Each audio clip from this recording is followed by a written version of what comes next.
Ini di depan ada satu kantong telur yang sudah dilemparkan. Ternyata mobilnya juga dicoret atau dipiloks warna merah begini.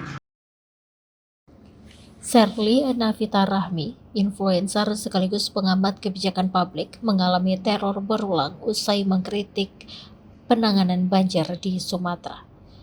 Teror tersebut berupa pelemparan telur busuk ke rumah hingga mobil pribadinya dicoret-coret oleh orang tak dikenal.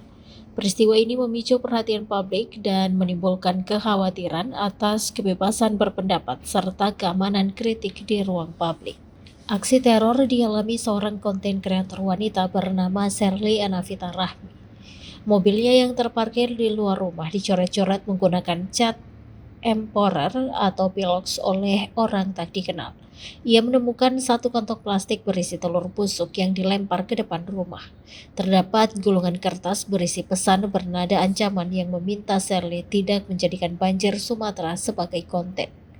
Wanita 32 tahun itu juga mendapat pesan ancaman melalui WhatsApp maupun media sosial.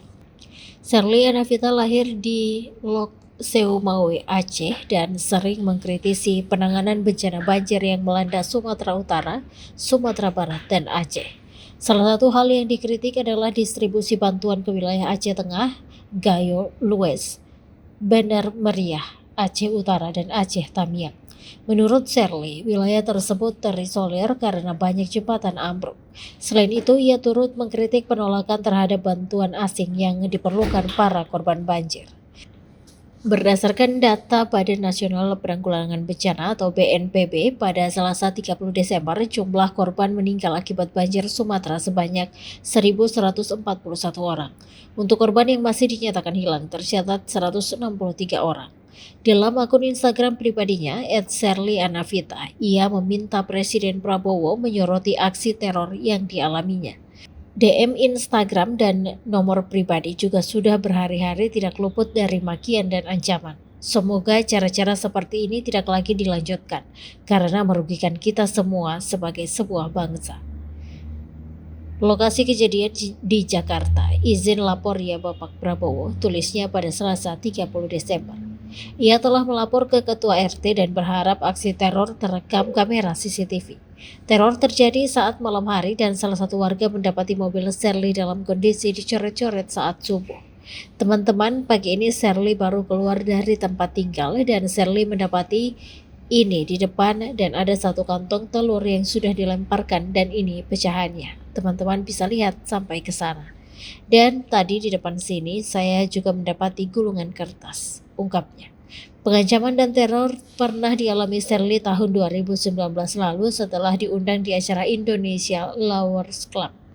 Saat itu Sherly mengkritik pembangunan ibu kota negara atau IKN di Kalimantan. Tahun 2014 dan 2019, Sherly mengaku sebagai pendukung Prabowo dalam kontestasi pemilihan presiden.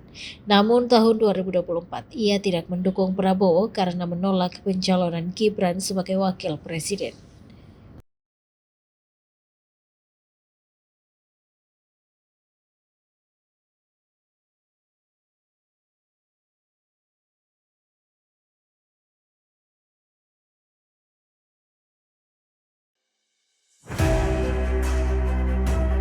PLN UIP Sulawesi menyelesaikan pembangunan GI 150 kV Marisa dan SUTT Marisa GSM sebagai langkah strategis mendukung hilirisasi industri di Kabupaten Pohuwato, Gorontalo. Infrastruktur ini memastikan pasokan listrik tetap andal, mendorong pertumbuhan ekonomi, membuka peluang usaha dan lapangan kerja, serta memberi manfaat berkelanjutan bagi masyarakat secara nyata. Tribun X sekarang menghadirkan lokal menjadi Indonesia.